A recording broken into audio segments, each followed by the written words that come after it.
Now next is cell wall. Cell wall made up of cellulose with some polysaccharide.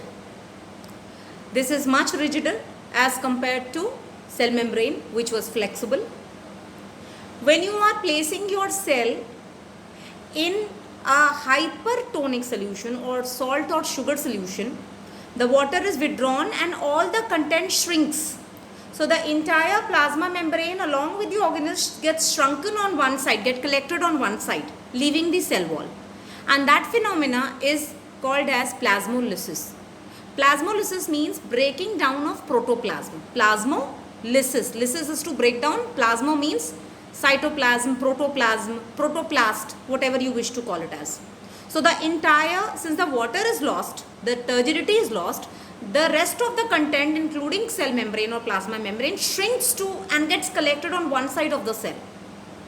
And this condition, as I have told you just now, it is plasmolysis. You want to regain its turgidity, just place that cell inside pure water or normal water before it dies. So it is going to again take in the water and again the rigidity will be maintained. Again the turgidity will be maintained. Rigidity will come because of the cell wall and the cell will be again turgid and fully full-fledgedly filled with water, whatever amount or whatever content of water it could really hold.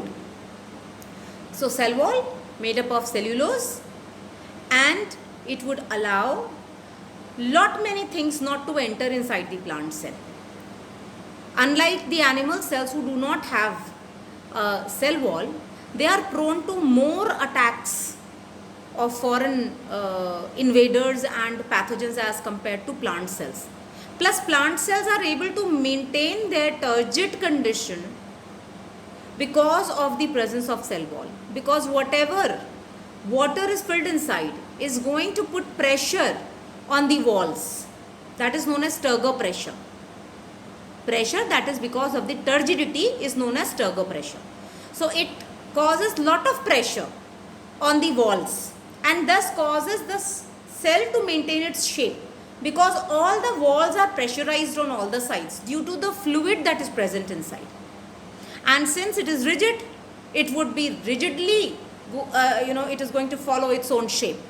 So that is why plant cells don't get D-shaped and you usually make, a rectangular plant cell. But animal cell you make oval and of any shape because of this reason.